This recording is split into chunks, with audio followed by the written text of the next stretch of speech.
إبراهيم إنك حميد مجيد اللهم بارك على محمد وعلى آل محمد كما باركت على إبراهيم وعلى آل إبراهيم إنك حميد مجيد.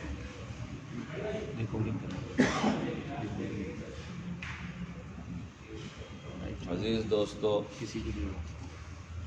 حضرت صدر محترم کی منشا ہوئی کہ آپ حضرات دہلی میں جو حضرت کی جماعت کے ساتھ جڑے ہوئے ہیں، خدمات کر رہے ہیں، اور ابھی فساد کے موقع پر یہاں کی جمعیت نے بہت بڑا کام کیا، اور حضرت کی فکروں پر سب سے پہلے یہاں کے صدر سیکریٹری ہی دفتر پہنچتے ہیں۔ حضرت کی خواہش ہوئی تھی، حضرت کا فرمانا ہوا تھا مجھ سے کہ تم تھوڑی دیر دہلی کے علماء کے ساتھ بیٹھو، کچھ ان کی بات سنو، کچھ اپنی بات ان سے کہو، اس طرح جماعت کے بارے میں وہ سمجھیں گے کہ یہ جماعت کیسی ہے، کیسے کام کیا جائے۔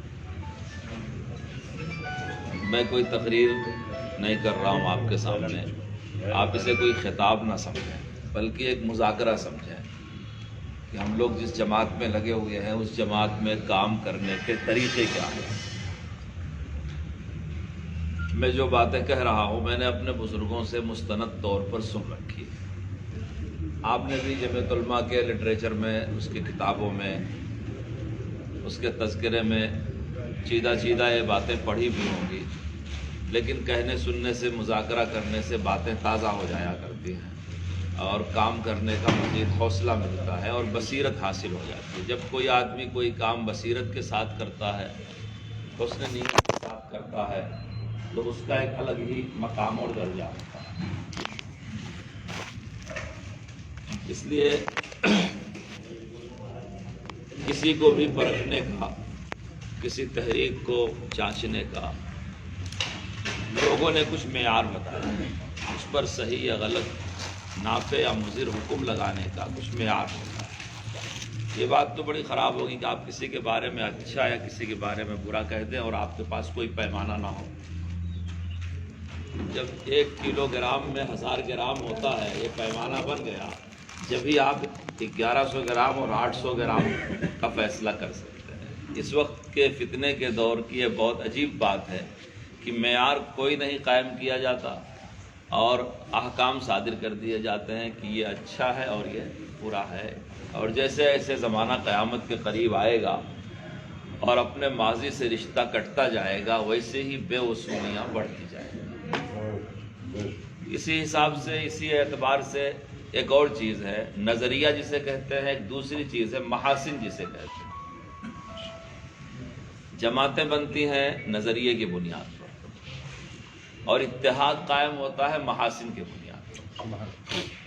اپنے نظریے سے دستبردار ہو کر کے آپ کسی کے ساتھ اتحاد قائم کر لیں تو آپ کو مایوس ہونا پڑے گا، کیونکہ وہ کلیت، آپ نے بہت بار سنا ہوگا مسلمان متحد ہو جائیں، مسلمان متحد ہو جائیں، بہت سارے لوگ یہ سمجھتے ہیں کہ اتحاد کا مطلب ہے اپنے اپنے تشخص کو، اپنے اپنے امتیازات کو چھوڑ کر کے ایک دوسرے میں رل مل جائیں۔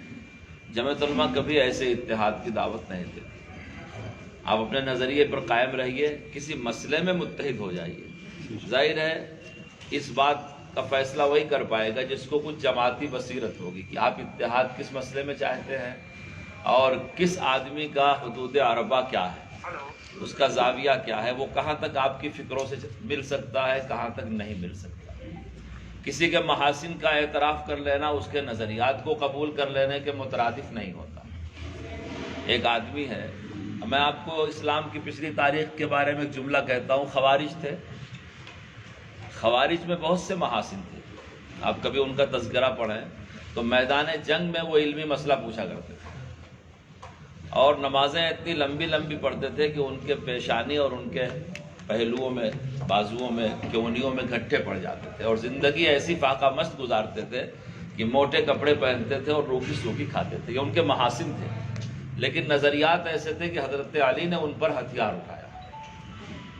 تو جمعیت علماء میں کام کرنے کے لیے ان چھوٹی چھوٹی باتوں کو سمجھتے رہنا انتہائی ضروری ہے، ورنہ آدمی کسی موقع پہ پہنچ کر کے بڑا مایوس ہوتا ہے۔ پہلے جو لوگ جماعت سے جڑے ہوئے رہتے تھے وہ اپنے نظریات کے بڑے پختہ ہوتے تھے، کوئی ان سے ان کا نظریہ چھین نہیں سکتا تھا۔ اس وقت ہم جب جماعت سے جڑتے ہیں یا تو شہرت دیکھ کر کے یا شخصیت دیکھ کر کے یا حلقہ اثر دیکھ کر کے الگ الگ، اگر ہم جماعت کے اصول، ضابطے، دستور، نظریات یہ سمجھ کر کے جماعت سے جڑیں گے تو بڑے سے بڑا حادثہ پیش آ جائے، ہم اگر رسمی طور سے جماعت سے الگ کر بھی دیے جائیں تب بھی ہمارے دل دماغ سے جماعت علیحدہ نہیں ہوگی، چونکہ یہ ایک نظریاتی جماعت ہے۔ یہ اب ظاہر ہے جب دینی جماعت ہے اور نظریاتی جماعت ہے تو اس کو سمجھنا بھی ضروری ہے کہ ہمارے کیا نظریات ہیں۔ میں نے جو اصول بتایا کہ کسی کو پرکھنے کے لیے ماہرین نے کچھ پیمانے بتائے ہیں، اس میں سے پہلا پیمانہ یہ ہے کہ آپ اس کی تاریخ کو دیکھیں کہ اس کی تاریخ کیا ہے۔ تاریخ ایک ایسا علم ہے جس میں مذہب کو دخل نہیں ہے۔ اگرچہ اسلام کی خدمت کرنے والوں نے، محدثین نے، علماء نے فن تاریخ کی بنیاد ڈالی، اس کے اصول کے مرتب کیا، اس کے طریقے لکھے، دنیا والوں کے دوسری قوموں کی دیومالائی کہانیوں کے بالمقابل مسلمان دانشوروں نے جو تاریخ لکھی ہے وہ زیادہ معتبر ہے۔ لیکن تاریخ کوئی نص قطعی کا علم نہیں ہے، ایک ایسا علم ہے کہ آپ جیسے حساب کے پیمانے پہ کسی کو آزما سکتے ہیں کہ 2 2 4 ہوتا ہے، اب اگر کوئی 4.5 یا 3.25 کہتا ہے تو آپ اس کو غلط ہونے کا حکم لگا سکتے ہیں۔ ایسے چاہے ہماری جماعت ہو اور چاہے وجود میں آنے والی کوئی سی بھی جماعت ہو، اس کے تاریخی پس منظر کو فراموش نہیں کیا جا سکتا۔ اور یہ بین الاقوامی مسلمات میں سے ہے۔ اگر کوئی تحریر بھی لکھی جاتی ہے تو یہ کس ماحول میں لکھی گئی، کوئی ریزولیشن آتا ہے، کوئی ججمنٹ کیا جاتا ہے، کوئی ایکٹ بنتا ہے، کوئی پالیسی بنتی ہے، تو اس دور کے تاریخی پس منظر کو اس کے ساتھ ملا کر کے دیکھنا صحیح نتیجے پر پہنچنے کے لیے ضروری ہوتا ہے۔ میں اپنے دوستوں کو ایسے موقع پر دعوت دیا کرتا ہوں کہ آپ کو جمعیت علماء کی تاریخ کے سلسلے میں جو کتاب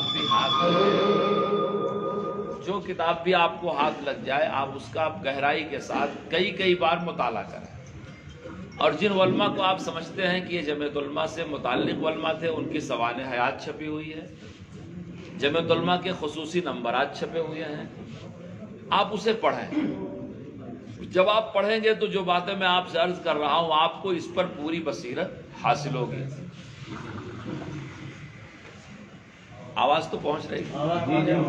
مولانا مائک سے گڑبڑ ہوگا، آواز دیکھیے اس میں آواز بڑی صاف ہے، مائک کی کوئی ضرورت۔ ہاں مفتی صاحب اگر ایکو آ رہا ہے تو کوئی تقریر تھوڑی ہے،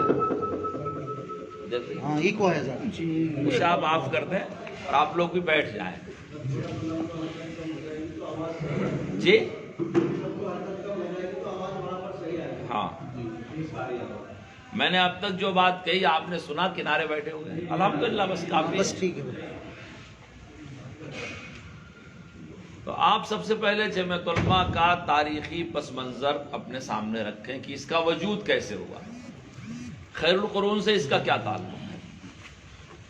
دیکھیے اب تو پوری دنیا نے ترک ہتھیار کی پالیسی اختیار کر لیا ہے، اب مسلح جنگیں نہیں ہوتی، لیکن پہلے مسلح جنگیں ہوا کرتی تھیں۔ ابو حنیفہ رحمۃ اللہ علیہ، امام مالک رحمۃ اللہ علیہ، امام شافعی رحمۃ اللہ علیہ، احمد ابن حنبل رحمۃ اللہ علیہ، جن 4 ائمہ کا مسلک مدون ہو کے بعد تک منتقل ہوا، ان کا دور بڑا پرآشوب دور گزرا۔ فقہ اسلامی کا مطالعہ کرنے والے لوگ اچھی طرح سے اس بات کو سمجھیں گے کہ کس پرآشوب دور سے امام مالک رحمۃ اللہ علیہ کی تعزیر کی گئی، ان کو اونٹ پہ بیٹھا کر کے، چہرہ کالا کر کے، صرف ایک طلاق والے مسئلے میں گھمایا گیا۔ وہی دور بنو امیہ کا آخری اور عباسیہ کا ابتدائی دور ہے۔ امام صاحب رحمۃ اللہ علیہ نے کوفہ کا قیام ترک کر کے حرم میں قیام کر لیا تھا انہی گڑبڑیوں کی وجہ سے، اور امام صاحب کو بنو عباسیہ نے، خلیفہ منصور نے قاضی کی پیشکش کیا۔ اب میں وہ پوری چیزیں آپ کے سامنے، آپ اہل علم میں دہرانا نہیں چاہتا، میں آپ کو آپ کے جماعت کی بنیادی فکر جو خیر القرون میں اپنائی گئی ہے اس سے متعارف کرانا چاہتا ہوں۔ یہ کوئی ایسی جماعت نہیں ہے کہ ہم لوگ بیٹھ کر کے ایک اچھا سا پیراگراف لکھ دیں اور اس میں الفاظ کو لا کر کے ٹھوس دیں اور کچھ اور کر دیں، کچھ نہیں، یہ ایک انتہائی سونا ہے، جہاں چاہیں آپ اس کو پرکھ سکتے ہیں، جہاں چاہیں آپ کسوٹی پہ سے پیش کر سکتے ہیں۔ اس وقت کے علماء ربانی نے ایک طریقہ اپنایا اسلام کی حفاظت کے لیے، مسلمانوں کی حفاظت کے لیے، کہ ٹکراؤ کی شکل نہ پیدا کی جائے۔ بلکہ اتنے افراد تیار کر دیے جائیں کہ وہ ہر مقام پر اسلام اور مسلمانوں کی پاسبانی کر سکیں۔ اب جس نے اس دور کی تاریخ پڑھا ہے، اس دور کے خلفاء کی زبان پر رہا کرتا تھا سیف اور نتا۔ نتا کہتے تھے چمڑے کے اس ٹکڑے کو جس پر کھڑا کر کے تلوار سے گردن مار دی جاتی تھی۔ حجاج نے صحابہ تک کو نہیں چھوڑا، بعد کے خلفاء نے بھی بڑے مظالم کیے، جو چاہتے کرتے، کوئی ان کے راستے میں اگر مسلح رکاوٹ کرتا تو اپنی طاقت سے اس کو دبا دیا کرتے تھے۔ بنو امیہ کے آخر دور میں ایک بہت بڑا میجر جنرل تھا، ان کے فوج کا سب سے بڑا سپہ سالار تھا، اس کا نام تھا حسن بن قحطبہ۔ تو جب عباسیہ کے لوگوں کے خلاف اسے خلافت شاہی سے، دربار خلافت سے حکم نامہ آیا کہ تم اپنی فوج لے کر کے الغار کرو ان پر، تو اس نے ہتھیار رکھ دیا، کیونکہ مسلمان کی تلوار سے مسلمان کی گردن کاٹنا، سب تو مسلمان ہی تھے، اہل بیت کے حمایتیوں کی گردن کاٹنا۔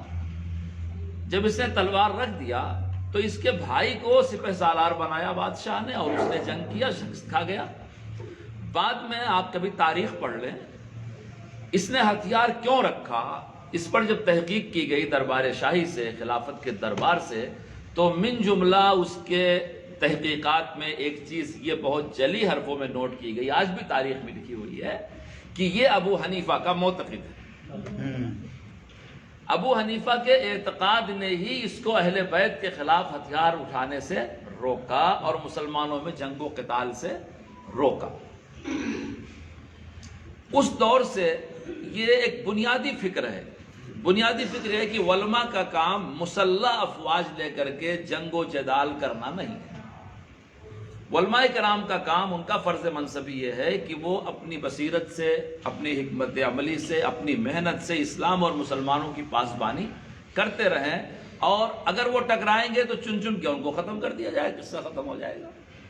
جیسے کہ ابو حنیفہ رحمۃ اللہ علیہ، امام مالک رحمۃ اللہ علیہ کے زمانے کے اور بڑے بڑے علماء تھے، ابراہیم السائق کا نام آتا ہے، دوسرے علماء کا نام آتا ہے، انہوں نے فوج بنائی، ٹکرا گئے، کچل دیے گئے، ان کی فکریں سب کے سب ختم ہو گئی، وہ فکریں موروثی وراثت میں منتقل نہیں ہوئی۔ جس ابو حنیفہ کو قید کیا گیا تھا اس جرم میں کی قضاوت کا انکار کر رہے ہیں، امام صاحب نے ایسے حالات پیدا کر دیے تھے اپنی بصیرت اور اپنی محنت سے کہ انہی کی فقہ اسلامی قانون کے نام پر 1300 سال دنیا میں چلتی رہی، اور آج جہاں بھی اسلامی حکومت قائم ہے وہ ائمہ اربعہ کے فقہ پر ہی قائم ہے۔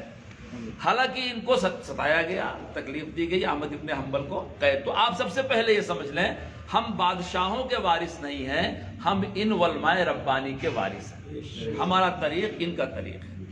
ہمارے اوپر ہمارے ہندوستان کی ان اکابر کا احسان ہے کہ انہوں نے ہم کو ان سے جوڑ کے رکھا۔ یہاں ایک دو جنگیں مسلح بھی ہوئی ہیں جو ہم پر مسلط کی گئیں، انگریزوں نے سمجھا کہ یہ لوگ ہیں جو مزاحمت کریں گے، پھانسیاں بھی دی گئیں، علماء کرام نے ہتھیار بھی اٹھائے۔ لیکن بدلتی ہوئی دنیا میں ہم کو دین پر ثابت قدمی کے لیے جن لوگوں نے ثابت قدم رکھا، اس کے لیے جو پالیسی حکمت عملی بنائی، ان کے روبرو یہ 1400 سال کا اسوہ تھا، اولیاء امت کا، سلف صالحین کا۔ ہم بار بار اپنی مجلسوں میں نام لیتے ہیں حاجی امداد اللہ مہاجر مکی رحمۃ اللہ علیہ کا، ہم نام لیتے ہیں شیخ ولید محمود حسن دیوبندی رحمۃ اللہ علیہ کا، ہم نام لیتے ہیں حضرت مولانا خلیل احمد سہارنپوری کا، ہم نام لیتے ہیں شیخ العرب العجم مولانا حسین احمد مدنی کا، ہم نام لیتے ہیں حضرت گنگوہی رحمۃ اللہ علیہ کا، دارالعلوم کے سرپرست، ہم نام لیتے ہیں مولانا اشرف علی تھانوی کا۔ لیکن کبھی آپ یہ سوچیں کہ کیا دنیا میں اس وقت اور علماء نہیں تھے؟ کبھی آپ عالمی تاریخ جو انقلاب ہے آپ اس کا جائزہ لیں مطالعہ کر کے، کیونکہ فرانس کی یلغار اور برطانیہ کی یلغار تو پوری دنیا پہ تھی، کوئی اسلامی ملک ان کے خرد برد سے بچا ہوا نہیں تھا، انہوں نے خلافت کو ختم کر دیا، ترکی کو بانٹ کر کے رکھ دیا، ایک دہریہ ملک بنا کر کے چھوڑا، اسے تیے پاچے کر کے رکھ دیے، عربوں اور ترکوں کو لڑا دیا، اور یہودیوں کی ساری سازشوں پر عمل ہوا۔ تو ان ملکوں میں کیا علماء نہیں تھے، کیا مدرسے نہیں تھے، کیا تنظیمیں نہیں تھی، کیا فرق کیا ہے؟ آپ دیکھو اس بدلے ہوئے انقلاب میں ہندوستان میں اسلام اور مسلمان زندہ ہے، الحمدللہ اپنے اسلامی شاعر کے ساتھ زندہ ہے۔ حضرت مولانا علی میاں ندوی رحمۃ اللہ علیہ نے ایک مرتبہ فرمایا تھا کہ ہم اپنے کسی بھی حق سے اس ملک پہ دستبردار ہونے کے لیے تیار نہیں ہیں، فرائض اور شاعر کیا، ہم نفلوں سے بھی دستبردار ہونے کے لیے تیار نہیں ہیں۔ دوسرے ملکوں کے علماء میں اور ہمارے ملکوں کے علماء میں کیا فرق تھا، وہ بھی آپ اپنا ذہن بنائیے۔ جس وقت ہمارے ہاں یہ اکابر تھے، اسی وقت مصر میں تحریک چل رہی تھی حسن البنا کی، سید قطب شہید کی، آپ پڑھ لیں ان علماء کو۔ شیخ سنوسی کی تحریک چل رہی تھی عالم عرب میں۔ اگر میں اس طرح نام لوں گا تو مختلف ملکوں میں مختلف تحریکیں چل رہی تھیں، لیکن وہ ساری تحریکیں تحریک بنانے والوں کے خاتمے کے ساتھ ختم ہو گئی۔ بعد کے لوگوں نے ان کی فکروں کو اپنایا نہیں۔ صرف آپ کو ہندوستان اس حوالے سے ایسا ملک ملے گا کہ حاجی امداد اللہ مہاجر مکی رحمۃ اللہ علیہ نے ہجرت کر لیا مگر تحریک ختم نہیں ہوئی۔ حضرت گنگوئی رحمۃ اللہ علیہ انتقال کر گئے مگر تحریک ختم نہیں ہوئی۔ حضرت شیخ الہند رحمۃ اللہ علیہ کو مالٹا کی جیل بھیج دیا گیا، واپس آئے تھوڑے دن کے بعد مگر تحریک ختم نہیں ہوئی۔ وہ وہی نظریہ ہے جو نظریہ ان بزرگوں نے اپنے پاس بیٹھنے والوں میں منتقل کیا۔ اسی لیے جب پوری دنیا کا مورخ نگاہ ڈالتا ہے عالمی انقلاب پر، عالمی اسلامی انقلاب پر، تو وہ مجبور ہوتا ہے کہ ہمارے اکابر کے ذریعے چلائی گئی تحریکوں کو وہ اس دور میں احیاء اسلام کی عظیم تحریک کا نام دے۔ عالم عرب میں علماء تھے، جامعہ ازہر ایک بہت بڑی یونیورسٹی موجود تھی، حرمین میں علماء موجود تھے، ہر ملک کوئی ملک خالی نہیں تھا۔ علامہ شامی کے قوم کی درسگاہ موجود، امام ابو حنیفہ رحمۃ اللہ علیہ کا بنایا ہوا مدرسہ اعظمیہ محلہ بغداد میں ماضی قریب تک موجود تھا۔ لیکن آپ کبھی غور کریں کہ مورخین نے کسی جماعت کے ذریعے چلائی جانے والی تحریک کو احیاء اسلام کی عظیم تحریک کا نام نہیں دیا، مگر آپ کے بزرگوں کے ذریعے چلائی جانے والی تحریکات کو دنیا کے مورخین نے، اگر آج آپ بھی پڑھیں گے حالات تو آپ بھی یہ کہنے پر مجبور ہوں گے کہ ہمارے اکابر کے ذریعے برپا کی جانے والی تحریکیں صرف تحریک نہیں بلکہ احیاء اسلام کی عظیم تحریکات۔ ایک تو ان کے سامنے اسوہ تھا قرن اول کا، خیر القرون کا، جس کا میں نے سرسری مذاکرہ کیا، صرف ائمہ اربعہ کا نام لیا، میں ایسے 50 تابعین اور تبع تابعین کا نام لے سکتا ہوں اور عالم اسلام کے خطے کی کارگزاریاں بھی آپ کو سنا سکتا ہوں۔ آپ کو صرف اشارہ کر رہا ہوں، آپ خود پڑھ لیجئے گا کہ ہماری بنیاد قرن اول سے۔ پھر بدلتی ہوئی دنیا میں سید احمد شہید رحمۃ اللہ علیہ کا دور، 1823 ہجری والا، شاہ عبد العزیز محدث دہلوی کے بعد والا دور،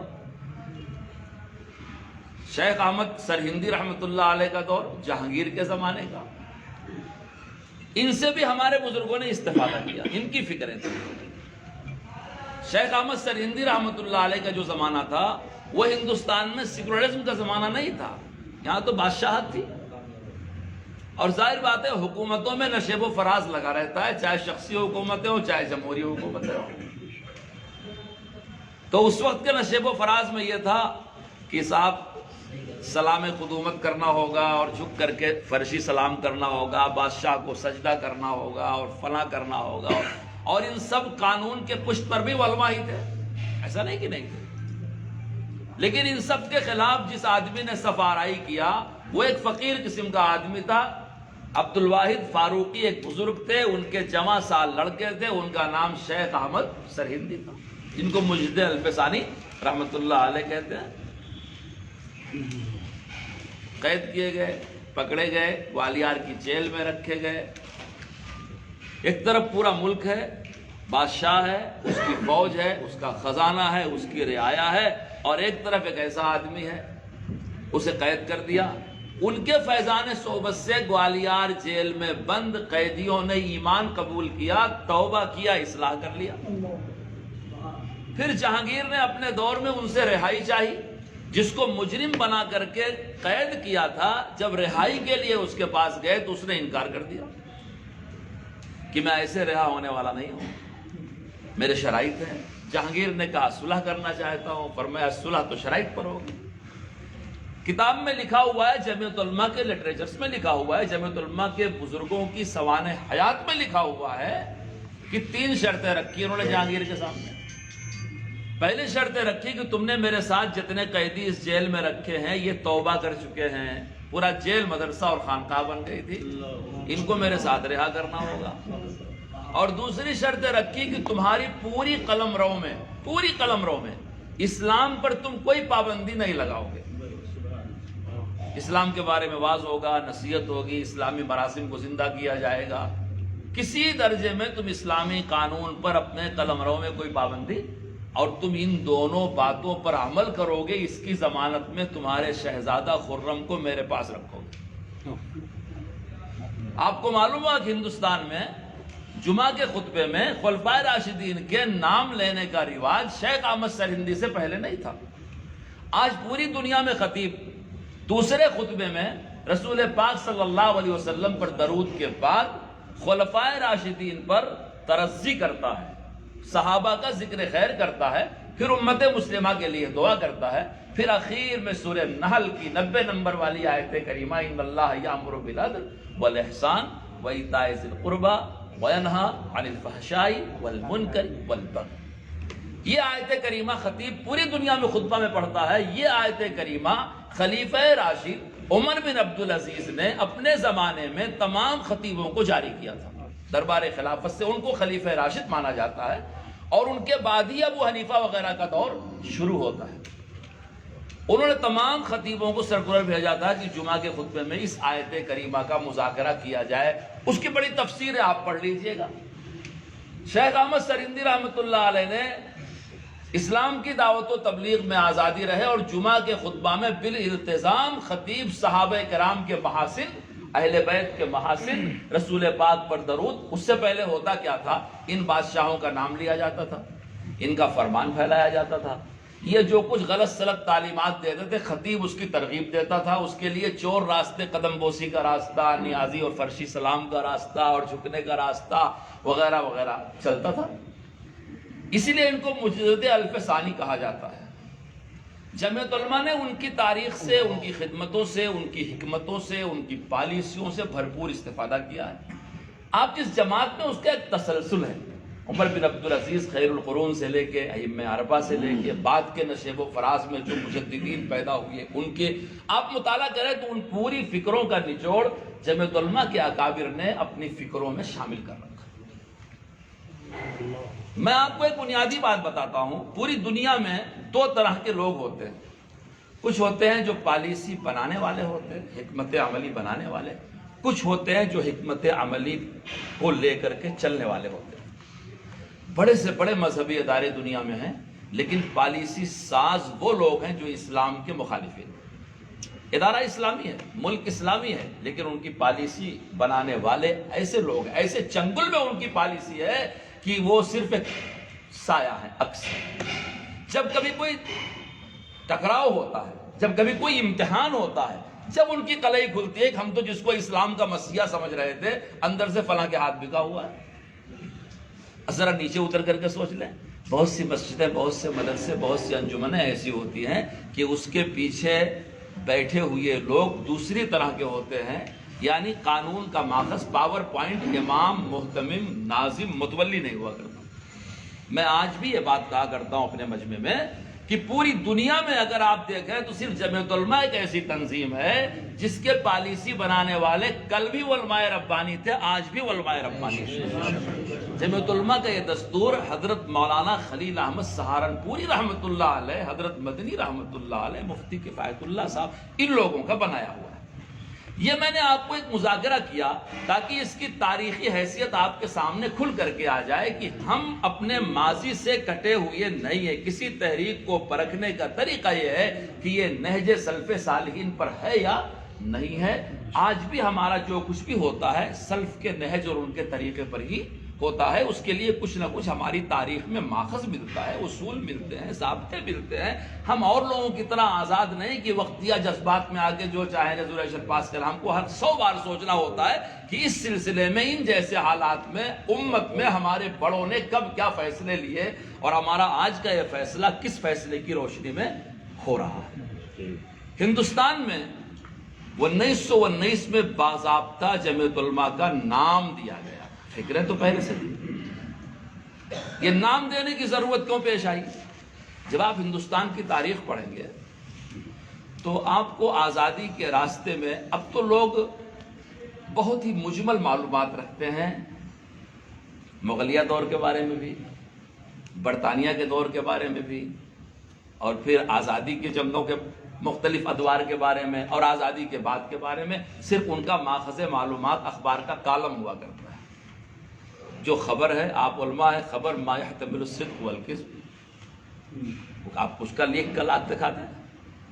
اس کا ماخذ آپ کی کتابیں ہونی چاہیے جو آپ کے اکابر نے لکھا ہے.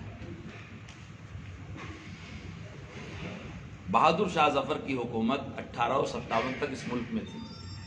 اگرچہ شاہ عبدالعزیز نے اس ملک کو دارالحرب کہہ دیا تھا 1803، اور جب سے ہی ان کے چاہنے والے برسر پیکار تھے، لیکن بہادر شاہ ظفر 1857 میں چلا وطن کر دیے گئے. شاملی کی جنگ تھی، ایک پورے ملک میں ایک انقلاب آیا ہوا تھا. اس کی تفصیل میں نہیں جانا چاہتا، وہ آپ کی ہی تاریخ ہے. 1857 کے بعد برطانیہ نے راست ہندوستان کو اپنے قبضے میں لے لیا. اس سے پہلے یہاں کمپنی کی حکومت ہوا کرتی، اور اس نے کچھ جزوی دستور بنا کے آزادی بھی دیا. آزادی کی تحریک وہیں سے رفتہ برفتہ منزل و منزل شروع ہوئی. جب یہ منظر بالکل واضح ہو گیا کہ آئندہ آزاد ہونے والے ہندوستان میں ووٹ کی بنیاد پر فیصلہ ہوگا. برطانوی دور میں سب کو ووٹ دینے کا اختیار نہیں تھا، اور شاہی دور میں تو ووٹنگ ہوتی، تو سب لوگوں نے اپنی اپنی تنظیمیں بنانا شروع کر دیا. سب کی تنظیمیں، سب کی جماعتیں، کہیں علاقائی بنیاد پہ بنی، کہیں برادری کے بنیاد پہ بنی، کہیں کسی اور بنی. یہ جتنے شناخت اور ناموں کے ساتھ تفرقہ ہو رہا تھا، فرقہ بندی ہو رہی تھی، وہ پوری امت اسلامیہ ہندیہ کے لیے کہیں نہ کہیں نقصان دہ ضرور ثابت ہو رہی تھی. 1857 کے چند سالوں کے بعد کانگریس کا وجود ہو گیا. مولانا اسد صاحب فرمایا کرتے تھے کانگریس ایک ٹوٹی جماعت تھی، اس کی جرات نہیں تھی کہ وہ آزادی کا مطالبہ کر سکے. گورنر کو، وائسرائے کو، کلکٹر کو، کسی افسر کو اپنے جلسوں میں بلاتی اور تھوڑی مڑی رعایتیں تعلیم کی فلاں لے کے اس کا شکریہ ادا کر کے بھیج دیتی. ان کے منہ میں کب دانت تھا کہ وہ یہ کہتے کہ ہم آزادی چاہتے ہیں. ہمارے اکابر نے چونکہ وہ قومی آزادی اور قومی بنیاد پہ بنائی گئی تھی، اس میں اس کی تائید کرنا شروع کیا. آزاد ہونے والے ہندوستان میں مسلمانوں کا کیا ہوگا، ان کے حقوق کا تحفظ کیسے ہوگا، اس کے لیے ایک عہد و معاہدہ ہوا تھا. اس کا نام تھا میثاق ملی. یہ میثاق ملی لکھنؤ کے جلسے میں ہوا تھا، لکھنؤ میں اجلاس ہوا. اس کا بڑا ایجنڈا تھا ملک کی آزادی، آزادی کے بعد کے حقوق. ان حقوق میں میثاق ملی میں ہندو مسلم اتحاد کے فارمولے تھے. بعد میں ایک فرقہ پرست طبقے نے مسلسل میثاق ملی کی تردید کرنا شروع کیا، اسے نظر انداز کرنا شروع کیا، اور وہ سمجھ گئے کہ آزادی کے بعد مسلمانوں کو جو کچھ حقوق اور مراد حاصل ہوگی، اگر میثاق ملی کی خلاف ورزی نہ کی گئی تو ہم پر مسلط رہیں گے. القصہ مختصر یہ کہ میثاق ملی کو نظر انداز کر دیا گیا، روک دیا گیا. یہ وہ زمانہ تھا شیخ الہند رحمۃ اللہ علیہ مالٹا کی جیل میں تھے. مولانا عبد الباری فرنگی محلی، مفتی کفایت اللہ صاحب وغیرہم اجمعین جو جمعیت علماء کے بانیین ہیں، انہوں نے اسی دور میں کہ یہ انفرادی جنگ لڑنے کا، انفرادی کام کرنے کا دور نہیں ہے، اہل حق کا ایک پلیٹ فارم اگر نہیں بنا لیا جاتا اس وقت تو آئندہ ہم دوسروں کے مرہون منت ہوں گے اور وہ ہم کو ہمارے حقوق نہیں دیں گے. یہ لوگ شیخ الہند کے مزاج کو سمجھتے تھے، حضرت نانوتوی کے مزاج کو سمجھتے تھے. ان کے سامنے 14 سال کی پوری تاریخ تھی. انہوں نے اسی دلی میں بیٹھ کر کے فیصلہ کر کے علماء ربانی کا ایک پلیٹ فارم جمعیت علماء کے نام سے پیدا کر دیا، اسے وجود دیا. یہ ہندوستانی مسلمانوں کے لیے بہت بڑی نعمت عظمیٰ تھی کہ اب تک اسلام کی حفاظت ائمہ اربعہ کے دور میں ہوئی، عمر بن عبدالعزیز کے دور میں ہوئی، ہندوستان میں شیخ احمد سرہندی کے دور میں ہوئی، شاہ ولی اللہ محدث دہلوی کے دور میں۔ یہ شخصیات تھی، ان پر امت متفق ہو جایا کرتی تھی، لیکن اب بدلتی ہوئی دنیا میں فرد کے ساتھ جماعت کی بھی ضرورت ہوگی۔ انہوں نے اس پلیٹ فارم کو وجود بخش دیا۔ جمعیت علماء کا یہ مطلب نہیں ہے کہ اس کا ہر آدمی عالم ہوگا۔ ہمارے بہت سارے خدام جمعیت علماء کا مطلب سمجھتے ہیں عالموں کی جماعت، نہیں۔ جمعیت علماء کا مطلب یہ ہے ایسے مسلمانوں کی تنظیم جو اپنے علماء کی ہدایت پر عمل کرے۔ آپ علماء کرام سے نماز کا مسئلہ تو پوچھتے ہیں، روزے کا مسئلہ پوچھتے ہیں، حج کا مسئلہ پوچھتے ہیں، لیکن ہندوستان میں جینے کا طریقہ بھی آپ کو علماء ہی سکھائیں گے۔ یہ ہے جمعیت علماء کا مطلب کہ ہم اس ملک میں زندہ رہنے کے لیے، اس ملک کے سماجی تعلقات کے لیے، اس میں اپنے حقوق کو حاصل کرنے کے لیے، یہاں پڑوسیوں کے ساتھ رہنے کے لیے، ہر وہ مسلمان جو سمجھے کہ میں علماء سے جیسے نماز، روزہ، حج، زکوٰۃ میں آزاد نہیں ہوں، ایسے اپنے محلے میں رہنے کے لیے بھی میں علماء سے آزاد نہیں ہوں۔ جس کا یہ یقین ہے، چاہے وہ آپ کا فارم بھرے چاہے نہ بھرے، وہ جمعیت علماء کا ممبر ہے۔ اب آج کل یہ خیال بہت سارے پڑھے لکھے سمجھدار مقتدی قسم لوگوں کا بھی نہیں ہوتا کہ ملک کے مسئلے میں ہم کیا کریں گے۔ علماء کی بات، علماء کو کیا حق ہے ملکی مسائل میں بات کرنے کا، کیونکہ بڑی نازک چیز ہے۔ ملکی مسائل میں بات کرنے کو ہمارے ذہن نے ایک مفروضہ قائم کر رکھا ہے کہ یہ سیاست ہے، یہ سیاست ہے، تو خدمت ہے۔ جن اکابر علماء نے جمعیت علماء کے پلیٹ فارم کو وجود دیا، ان کے نزدیک یہ تھا کہ ہندوستانی مسلمان جیسے نماز، روزہ، قرآن، ایمان میں اپنے علماء کا مقلد اور ان کے پیچھے ہے، ایسے ہندوستان کی شہریت، اس کے تمام معاملات، تجارت، کاروبار، شراکت، ہر چیز میں یہ علماء کے تابع ہو۔ میں آج کہا کرتا ہوں دعوے سے، جمعیت علماء کے اکابر کی فکروں پر ہندوستان کا مسلمان آ جائے، سارے مسائل ختم ہو جائیں گے۔ مسائل پیدا اسی لیے ہوئے ہیں کہ ہم ان فکروں سے دور ہیں، ہم نے ان کی فکروں کو روندا ہے۔ اب بات اگر کہی جائے تو بہت آگے بڑھے گی، ہم نے ان فکروں کو پیدا کرنے والوں کو گالیاں تک دیا ہے، برا بھلا کہا ہے، انحراف، اور آج بھی کوئی ہم بہت دودھ کے دھلے نہیں ہو گئے، آج بھی ہمارا دل ایسے علماء سے صاف نہیں رہتا۔ جو ہمارے مسیحا ہیں انہی کو ہم راہزن سمجھتے ہیں، تو مسائل حل کیسے ہوں گے؟ آپ صحیح فکروں پر آ جائیں، پورے ملک کے مسائل ختم ہو جائیں گے، اور جو ایک باعزت زندگی کا خواب دیکھ رہے ہیں وہ آپ کی زندگی میں پورا ہو جائے گا۔ جب جمعیت علماء بن گئی، دستور بن گیا، دستور بنانے والے آپ حضرت سہارنپوری رحمۃ اللہ علیہ کا نام سنتے ہیں۔ ہمارے اس دور کے علماء اپنے بزرگوں کی سوانح مطالعہ نہیں کرتے۔ یہ کتنے بڑے عالم تھے، میں ایک قصہ سناتا ہوں صرف ان کی عند اللہ مقبولیت کا۔ یہ مہاجر مدنی ہے، مدینہ شریف میں انتقال ہوا، وہاں دفن کیے گئے۔ بذر المجہود انہی کی کتاب ہے۔ مولانا زکریا صاحب رحمۃ اللہ علیہ کے یہی پیر و مرشد ہیں، حضرت گنگوہی کے یہ خلیفہ ہیں، مولانا مدنی کی تحریک میں قدم بقدم ساتھ ہیں۔ ایک مالٹا میں الگ ہوئے ہیں، حضرت مدنی مالٹا گئے شیخ الہند کے ساتھ، حضرت سہارنپوری نہیں جا سکے۔ علماء احناف کے نزدیک یہ فتویٰ ہے کہ مسجد کے اندر جنازے کی نماز نہیں پڑھی جائے۔ حضرت سہارنپوری نے وصیت کیا تھا، چونکہ بذر المجہود میں انہوں نے فقہ حنفی کے اس فتوے کو ترجیح دیا تھا کتاب الجنائز میں، تو فرمایا تھا کہ اگر میرا انتقال ہو تو جنازہ حرم کے باہر پڑھا جائے۔ اس وقت تک یہ رواج تھا کہ مدینہ شریف کی مسجد میں جنازہ ہوا کرتا تھا۔ اس کی تفصیل آپ فقہ معلوم کر لیجئے گا، مجھے جنازے کے مسائل نہیں بیان کرنا۔ ان کی جنازہ الگ ہوئی، بقیع میں دفن کر دیے گئے۔ جو لوگ علماء دیوبند سے پرخاش رکھتے تھے، حسد رکھتے تھے، ان کو ایک اچھا موقع آ گیا کہ گورنر مدینہ کو ورغلائیں کہ تم نے ان کو پناہ دے رکھا ہے اور یہ تمہارے موقف کے خلاف جاتے ہیں۔ کیونکہ عام دستور تھا کہ اب تو ماشاءاللہ الگ کمرہ بن گیا ہے، مسجد نبوی کے اندر بھی وہاں ہوتا ہے، مسجد سے باہر والا حصہ ہے، امام صاحب چلے آتے ہیں۔ ورغلایا، اس نے یہ ارادہ کیا کہ اچھا ان لوگوں سے باز پرس کرنا چاہیے۔ حیات خلیل میں لکھا ہوا ہے، تذکرۃ الخلیل میں اٹھا کے دیکھ لیجئے گا۔ اس نے بعد میں بجائے باز پرس کرنے کے حضرت سہارنپوری کے لوگوں سے معذرت کیا، اور خود اس کا نظریہ یہ ہو گیا کہ واقعی جنازہ باہر ہونا چاہیے۔ ہوا کیا جب وہ یہ نیت کر رہا تھا کہ میں ان دیوبندی مولویوں سے باز پرس کروں گا تو اسے رات میں خواب میں رسول پاک صلی اللہ علیہ وسلم کی زیارت نصیب ہوئی. حاسدین نے اتنی برائی کیا تھا ان دیوبندی اکابر کی جو وہاں قیام پذیر تھے کہ اس کی نگاہ سے یہ گر گئے تھے. اسے دیکھا رسول پاک حرم نبوی صحن کے باہر تشریف لے جا رہے ہیں, لپک کر کے مصافحہ کیا. کیا رسول پاک کہاں کا ارادہ ہے؟ فرمایا خلیل احمد ہندی کا انتقال ہو گیا, اس کے جنازے میں. میں ایک قصہ سنا رہا ہوں, ایک چھپا ہوا. آپ کے اکابر کی مقبولیت عند اللہ, مقبولیت عند الخلق, اپنے پرائے حتیٰ کہ دشمنوں نے بھی ان کے کردار کا اعتراف کیا ہے. ایک ایسا سرمایہ ہے جو کسی اور جماعت کے پاس نہیں ہے. اس جماعت کا دستور بنانے والے وہ حضرت سہارنپوری رحمۃ اللہ علیہ, وہ حضرت مدنی رحمۃ اللہ علیہ, مفتی کفایت اللہ صاحب رحمۃ اللہ علیہ. دستور وہی جو آپ کے ہاتھوں میں ہے, بن گیا.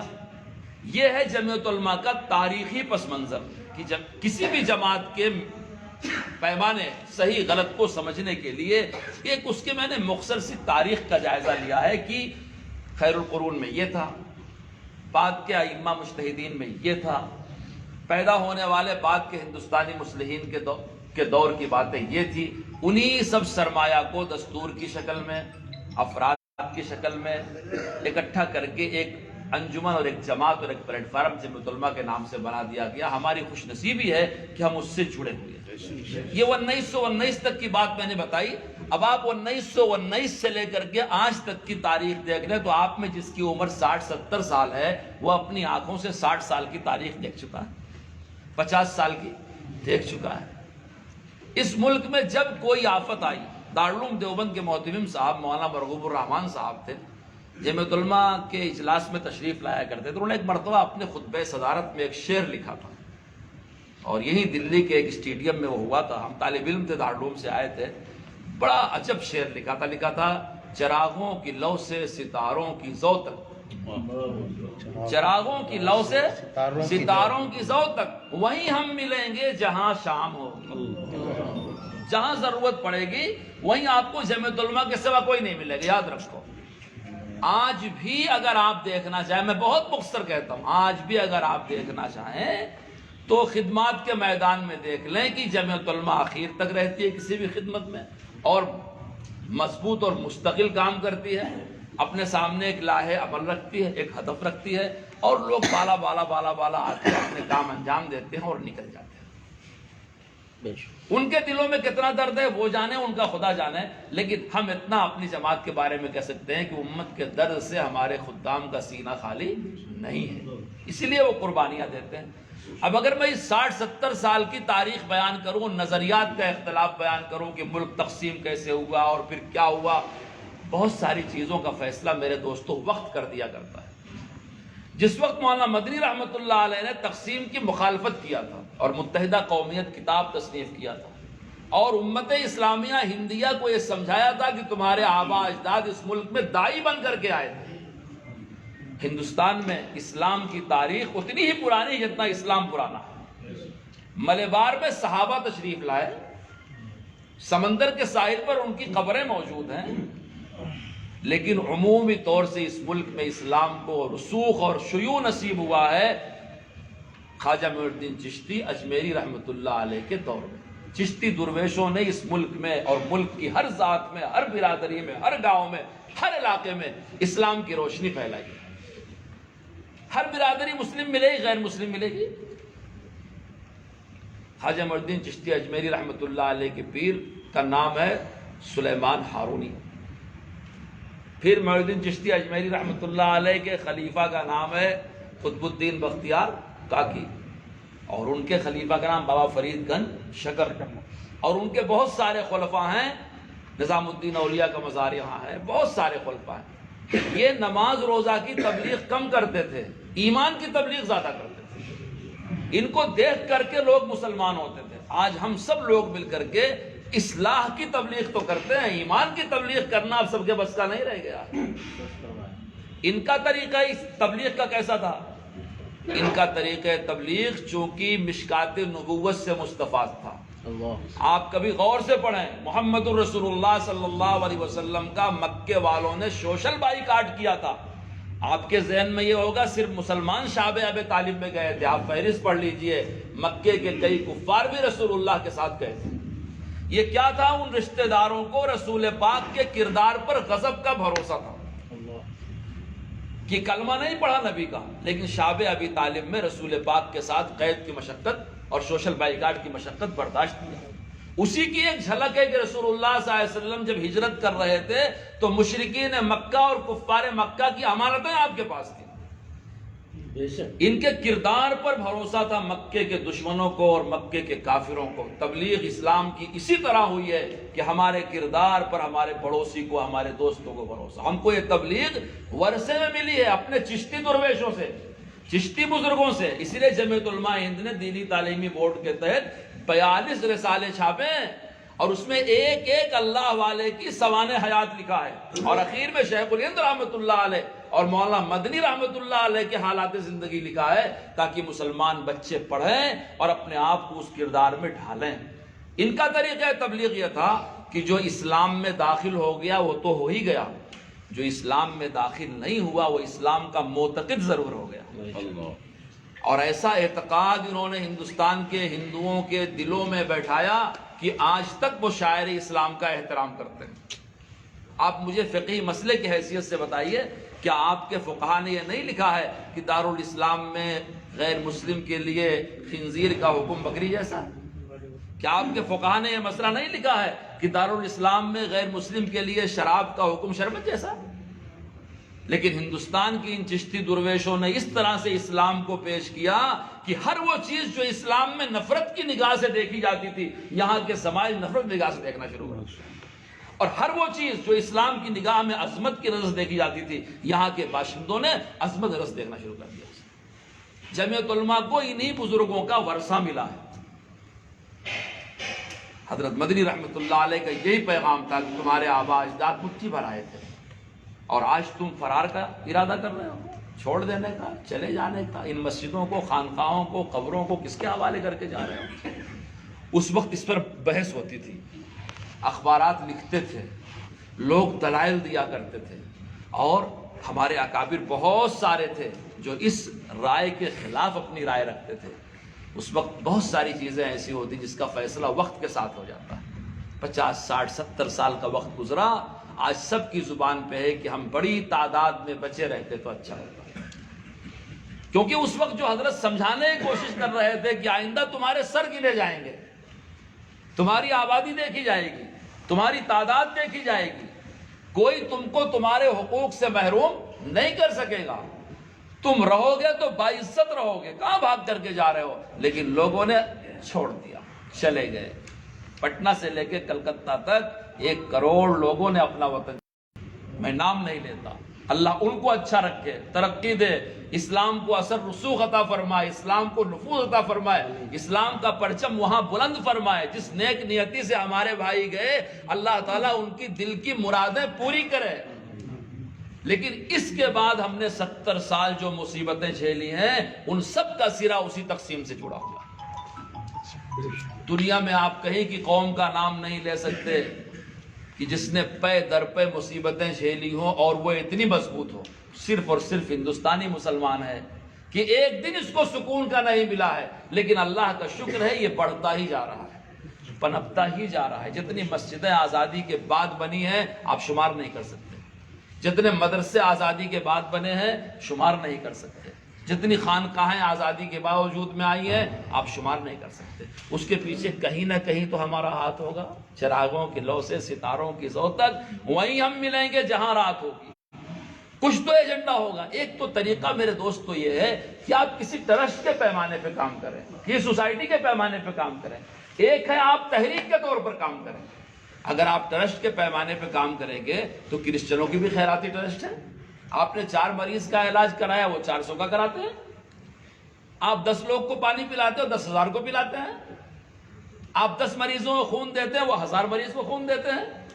آپ کا صرف مقصد ٹرسٹ کے پیمانے پر ملت کی خدمت کرنا نہیں ہے، آپ کا مقصد ایک تحریک کی بنیاد پہ خدمت کرنا ہے جس کا انجام کار احیاء اسلام ہے، مسلمانوں کے قدم کو جمانا ہے. یہ میں نے سرسری مذاکرہ آپ سے کیا ہے آزادی کے بعد کی تاریخ کا کہ آپ کی جماعت کام یہ کرتی چلی آئی ہے. آپ اس تاریخی پس منظر میں بتائیں کیا جمعیت علماء کے ہمسر کوئی اور جماعت ہے؟ کیا اتنی حسین تاریخ کسی کی ہے؟ کیا ایسا عظیم انتصاب اپنے اکابر خیر القرون سے کسی اور جماعت کا ہو سکتا ہے؟ میں کہتا ہوں ہو سکتا ہے. ہماری معرفت ہی ہوگا, ہمارے ذریعے ہی ہوگا, الگ سے کوئی راستہ نہیں ہے, کیونکہ ان کے وارث تو ہم ہی ہیں. جس کو ان تک پہنچنا ہے ہمارے ذریعے ہی ان کو پہنچنا ہوگا. ہم کو نظر انداز کر کے, ہم کو چھوڑ کے, ہماری تاریخ کو چھپا کے آپ پہنچنا چاہتے ہو, اس کو تدلیس کہا جاتا ہے. اور تدلیس محدثین کے اصطلاح میں جرم ہے. مدلس کی حدیث ضعیف ہو جایا کرتی ہے. یہ ہمارے لیے بہت بڑی سعادت ہے کہ ہم کو ان سے انتصاب حاصل ہے. یہ جمعیت علماء کا ایک تاریخی پس منظر ہے. کسی بھی جماعت کو پہچاننے سمجھنے کے لیے اس کا معاشرتی پس منظر آپ دیکھیں, جس کو کہا جاتا ہے سماجی پس منظر, کہ اس کے سماجی حیثیت کیا ہے. کبھی جمعیت علماء نے آزادی کے پہلے یا بعد میں نفرت کا کوئی پیغام نہیں دیا. ہم نے خود بھوکے رہ کے دوسروں کو کھلایا ہے, ہم خود اجڑ گئے, ہم نے دوسروں کو بسایا ہے. ہم نے کبھی ناانصافی نہیں کیا ہے کہ ظلم زید نے کیا ہو ہم انتقام عمر سے لے لیں. نہیں, ہم کو اسلام ان اللہ یامر بالعدل والاحسان وایتاء ذی القربى وینہی عن الفحشاء والمنکر والبغی. ہماری گھٹے میں پڑا ہوا ہے شاعر اسلام کی حفاظت, عدل کرنا, انصاف کرنا. کبھی آپ کو کہیں بھی نہیں ملے گا. جہاں سازش ہوتی ہے وہاں یہ ہوتا ہے اندر کیا ایجنڈا کچھ ہے, باہر کیا ایجنڈا کچھ ہے. بہادر قوم کبھی سازش نہیں کیا کرتی. جمعیت علماء نے کبھی سازش نہیں. جمعیت علماء نے دو ٹوک لفظوں میں اپنے معاشرے کے لیے جن باتوں کو اچھا سمجھا کہہ دیا, اور جن باتوں کو برا سمجھا کہہ دیا. اگر کسی بات سے روکنے کے نتیجے میں قوم نے جمعیت علماء کی مخالفت کیا تو بزرگوں نے اس کی کوئی پرواہ نہیں کیا.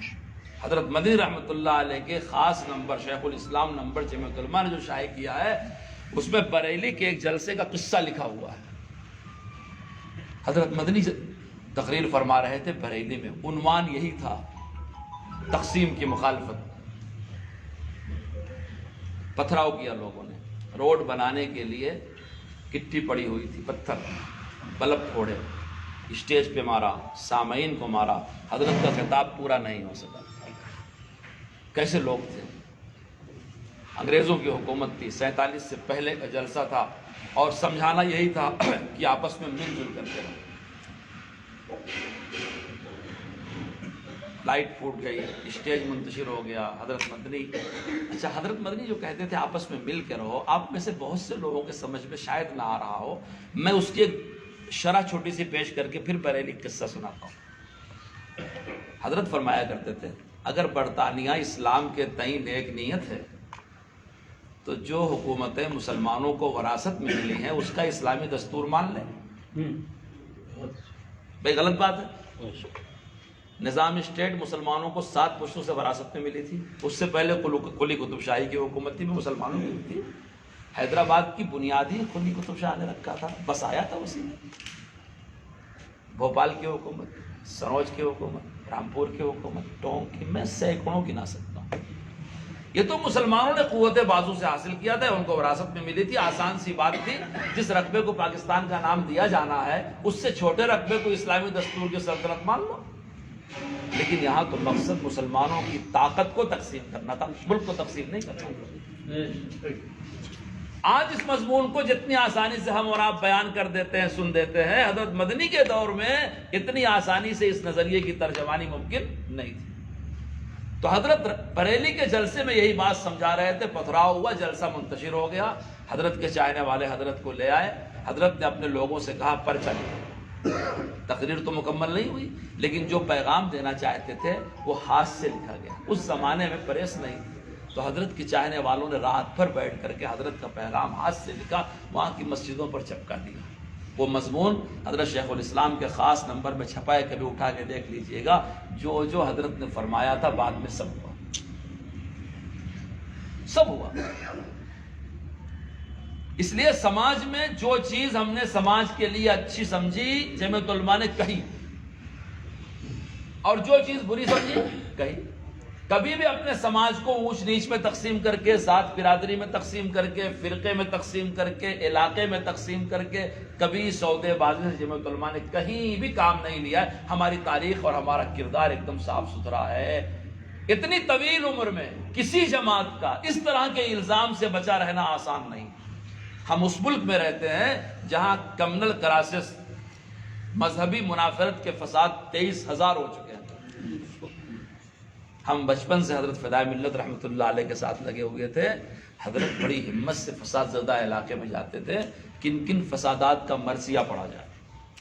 مراد آباد کا فساد ہوا، 80,000 مسلمان عید کی نماز پڑھنے گئے تھے اور خنزیر کے بچے چھڑوا دیے گئے، جبکہ مرکز میں بھی کانگریس تھی، صوبے میں بھی کانگریس تھی۔ مرکز میں اندرا گاندھی تھی اور صوبے میں بی پی سی۔ لوگوں کو یاد ہے جبل پور کا فساد، راوڑ کیلا کا فساد، کتنے فسادات ہوئے، جھیلتی رہی۔ اتنا سب ہونے کے بعد آج تک جمعیت علماء نے فرقہ پرستی کا پیغام کبھی نہیں دیا۔ اس سے کم میں لوگوں کے نظریات بدل جایا کرتے ہیں۔ میں آپ کو ایک بات بتاتا ہوں، یہ نظریہ بدل کیوں نہیں رہا ہے؟ ہم نے اس نظریے کو اسلام سمجھ کے اپنایا۔ اس نظریے کے اپنانے میں سیرت نبوی ہماری پشت پہ ہے، صحابہ کے فرمودات ہیں، اولیاء اللہ کے طریقے، تو دین تو نہیں بدلا کرتا۔ ہم نے دین سے مطلب اخذ کیا ہے، ہمارے پیچھے ان بزرگوں کی تاریخ ہے، ان کے کردار ہے، ان کی زندگی ہے، ان کا برتاؤ ہے، ہم نے وہاں سے روشنی حاصل کر کے اپنے سماج کے لیے پروگرام بنایا ہے۔ اس لیے ہمارا کوئی پروگرام وقتی اور جذباتی نہیں ہوتا، شریعت کے تابع ہوتا ہے۔ یہ آپ کی اور ہماری سماجی حیثیت ہے کہ ہم سماج میں ایسا باعزت زندگی گزار رہے ہیں کہ دوست تو دوست، دشمن بھی ہمارے اوپر انگوش نمائی نہیں کر سکتے۔ غیر مسلموں کے ساتھ بھی ہمارا برتاؤ اچھا ہے۔ اور میں آپ سے عرض کرتا ہوں کہ جمعیت علماء فقہی اختلاف کی جماعت نہیں ہے، معاف کیجیے، جمعیت علماء ایک ملی جماعت ہے۔ اس لیے جمعیت علماء میں ہمیشہ پہلے دن سے ہی تمام مسلمان فرقوں کی نمائندگی رہی ہے۔ مولانا عبد الوہاب عربی فرقے کے اعتبار سے اہل حدیث تھے اور وہ جمعیت علماء کے صدر تھے، پرانے لوگ جانتے ہیں۔ پیر جی سہولت حسین صاحب اجمیر شریف کے جمعیت علماء کے ورکنگ باڈی کے ممبر تھے۔ شاہون احمد قادری صاحب سلسلہ بزرگ تھے، جمعیت علماء ورکنگ کمیٹی کے ممبر تھے۔ جمعیت علماء نے کبھی مسلمانوں کو، یاد رکھو، فرقے میں نہیں بانٹا ہے، اور آزادی کے بعد جمعیت علماء کی کوششوں سے ہی اجمیر شریف کی درگاہ، اس کے اوقاف بچے۔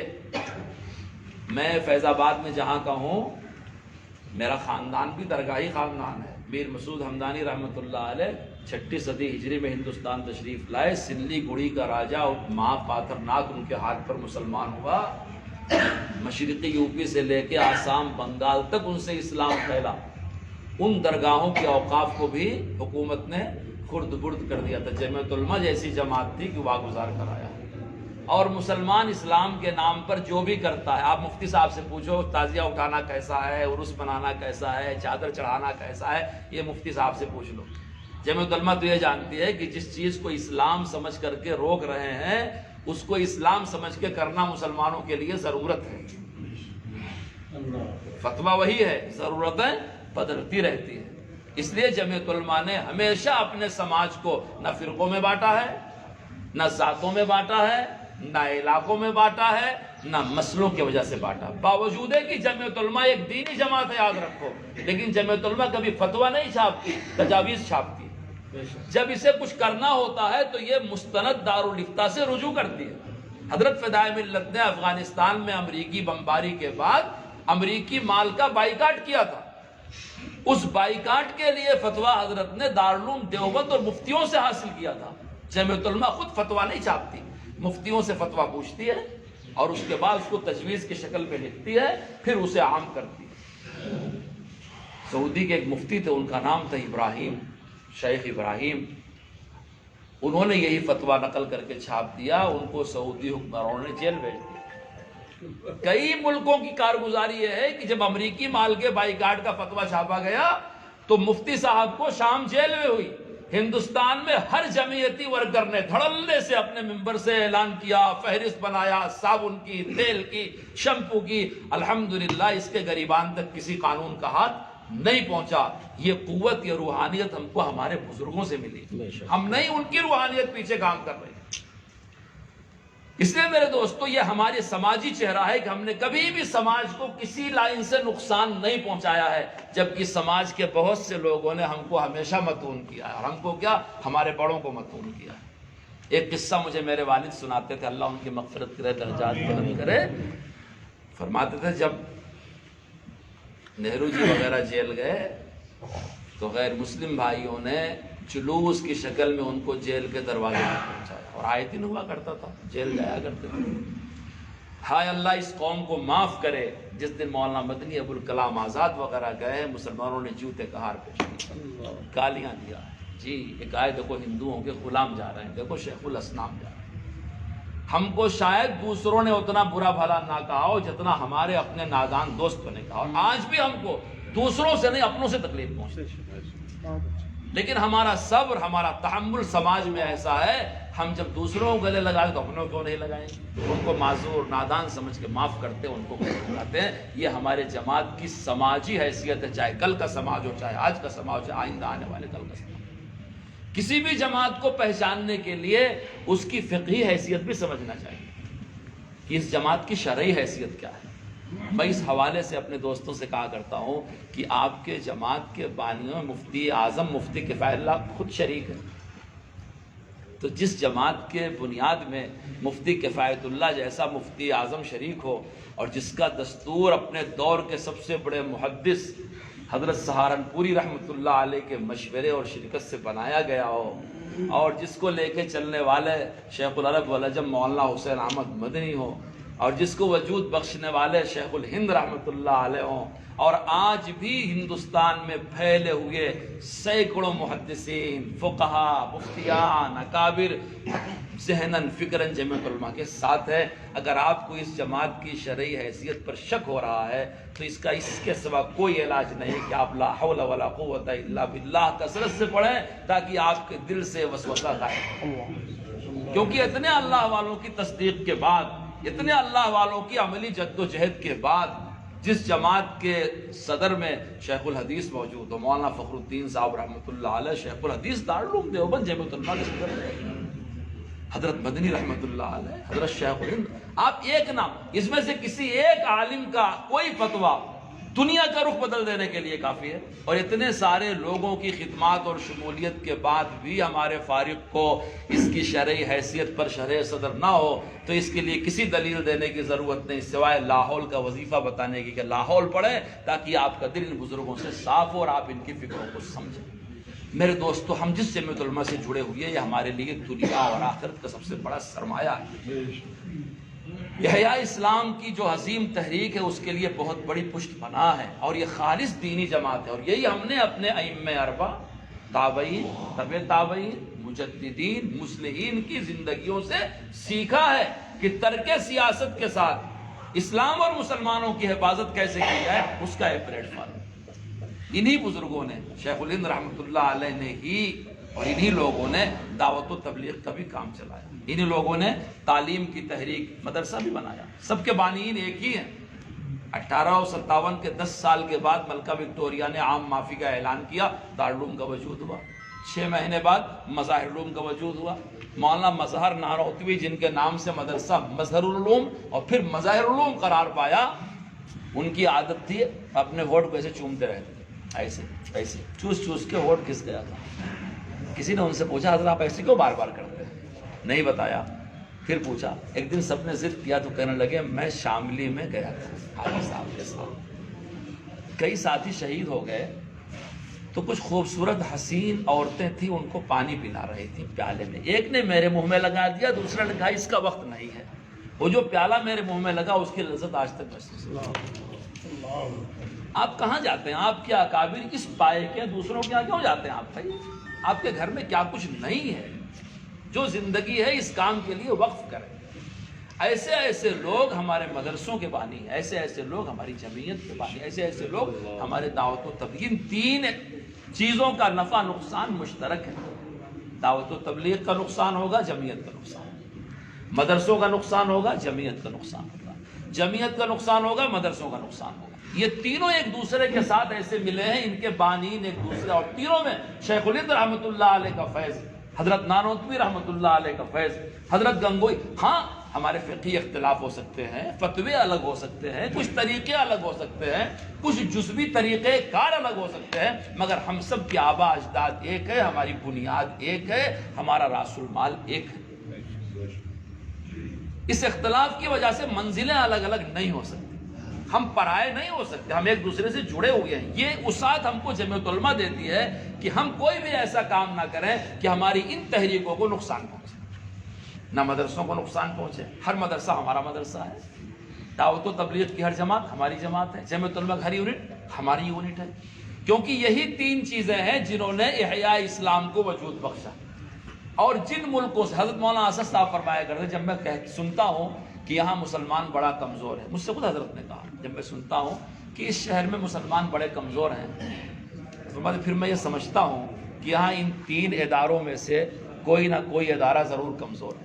یا تو تبلیغ کی محنت کمزور ہے، یا تو جمعیت علماء کی محنت نہیں ہے، یا تو مدرسوں اور مکتبوں کی محنت. حضرت بڑے جوش میں کہتے تھے کہ یہ ممکن ہی نہیں ہے کہ کسی شہر میں یہ تینوں ادارے کام کر رہے ہیں اور مسلمان وہاں کمزور ہوں، یہ ممکن ہی نہیں ہے. یہ میں نے آپ کو آج کی ملاقات میں میرے دوستو سرسری طور سے بطور مذاکرے کے بتایا. اللہ تعالیٰ نے ہم کو سعادت بخشی ہے کہ ہم جڑے ہوئے ہیں جمعیت علماء کے پلیٹ فارم سے، اور اس وقت حضرت مولانا ارشد صاحب دامت برکاتہ کس بلند پائے کے عالم اور بزرگ ہیں. حضرت کو اللہ نے کیا بسی، حضرت کے ساتھ اللہ کی نصرت اور مدد کیسے ہے آپ دن رات اپنی آنکھوں سے دیکھ سکتے ہیں، اور ہماری آپ کی سعادت ہم حضرت کے ساتھ کام کر رہے ہیں. دلی میں الحمدللہ آپ حضرات نے بہت اچھا کام کیا. آپ کے صدر اور سیکریٹری مولانا مسلم صاحب، مفتی عبد الرازق صاحب، یہ حضرات دنوں رات محنت کرتے اور کام کرتے رہتے ہیں. کام اپنی جگہ بیٹھے رہنے سے نہیں ہوتا، آپ خود مطالعہ کر کے اپنے معاشرے اور اپنے سماج کا کام کو تلاش کریں کہ فلاح و بہبود کا کون سا کام شروع کیا جائے. دیکھیے اتنے راستوں سے آپ کام کر سکتے ہیں. تعلیمی بیداری کا راستہ ہے، اصلاح معاشرے کا راستہ ہے، آپسی بھائی چارے کا راستہ ہے، اپنے مکتب اور اپنے مدرسوں کو مضبوط کرنے کا راستہ ہے، مسلمانوں کو مل بیٹھ کر کے مشورہ کرنے اور سوچنے کی عادت ڈالنے کا راستہ ہے. آپ خود جس محلے میں جہاں بیٹھے ہوئے ہیں آپ وہاں کے تقاضے تلاش کریں، اس کا مطالعہ کریں، اس کو محسوس کریں، اس کا ادراک کریں، پھر اپنے ہم خیال لوگوں کو لے کر کے بیٹھیں اور اس کی خدمت انجام دیں. یہ ایک دینی جماعت ہے. آپ مکتب کی لائن سے اس کی خدمت کر سکتے ہیں، تفسیر کی لائن سے خدمت کر سکتے ہیں. آپ کی مسجد میں آپ جمعہ میں خطاب فرماتے ہیں، اپنے جمعہ کے خطاب کو نافع اور مؤثر بنائیں. نافع اور مؤثر بنانے کا طریقہ یہ ہے کہ پہلے اپنے سماج کی ضروریات محسوس کریں. میں اپنے علاقے میں جنوب ہند میں علماء کے جوڑ میں ایک بات کہا کرتا ہوں، آپ کی گستاخی ہے، آپ سے نہیں وہ بات کہتا، صرف ایک نقل کرتا ہوں میں، کہ اس وقت ہم عالموں کا حال یہ ہے کہ ہم قوم کے لیے ضرورت کی چیز نہیں تبرک کی چیز بن گئے. تھوڑا اس خول سے ہم باہر آئیں، ہم اپنے محلے کی ایک ضرورت بنیں کہ محلے والے محلے کے ڈیولپمنٹ میں، ترقی میں، کام میں ہم کو بھی شریک کریں، پھر ہم سے بھی پوچھنے کی ضرورت محسوس کریں کہ امام صاحب، مولوی صاحب، مفتی صاحب، حافظ صاحب یہ کام ہونا ہے، آپ کا کیا مشورہ ہے. تو سماج نے تو ہم کو اتنا نظر انداز کر دیا ہے کہ اس نے خالی تبرک کے لیے ہم کو رکھا ہے. دکان کی افتتاح میں بلا لیتے ہیں، شادیوں میں نکاح پڑھانے بلا لیتے ہیں، لیکن محلے کی تعمیر ترقی میں بھائی جمعیت علماء بالکل غیر سیاسی جماعت ہے، لیکن آپ جس محلے میں ہیں کونسلر کا ووٹ تو آپ دیں گے. تو کبھی محلے کے ایسے لوگ آپ سے پوچھتے ہیں کہ کونسلر کے لیے اچھا آدمی محلے کون ہے، آپ کا کیا خیال ہے؟ تو ہماری اصلی صورتحال تو یہ ہے، لیکن ہم اپنے آپ کو مقتدا اور پیشوا سمجھتے ہیں. ہم جس محلے میں ہیں وہ محلہ ہم کو ضرورت کی چیز بھی نہیں سمجھتا، اور ہم یہ سمجھتے ہیں ہم مقتدا ہیں. تو نتیجہ یہ ہوتا ہے کہ ہم جس معیار پہ اپنے آپ کو سمجھتے ہیں، جب کبھی قوم کو وہاں لانا چاہتے ہیں تو رسی ٹوٹ جاتی ہے، رسی نہیں پہنچ پاتی. اس لیے ہم جہاں کہیں بیٹھے ہوئے ہیں اپنی قوم کی ضرورت کی چیز بنیں، قوم کے لیے نافع بنیں، اس کو نفع پہنچائے. عالم کی مثال امت کے باپ جیسی، ہم باپ کا کردار ادا کریں. ہمارے پیچھے اچھے بھی ہیں، برے بھی ہیں، نیک بھی ہیں، بد بھی ہیں، ہم ان کو حلقہ بنا کے بیٹھے.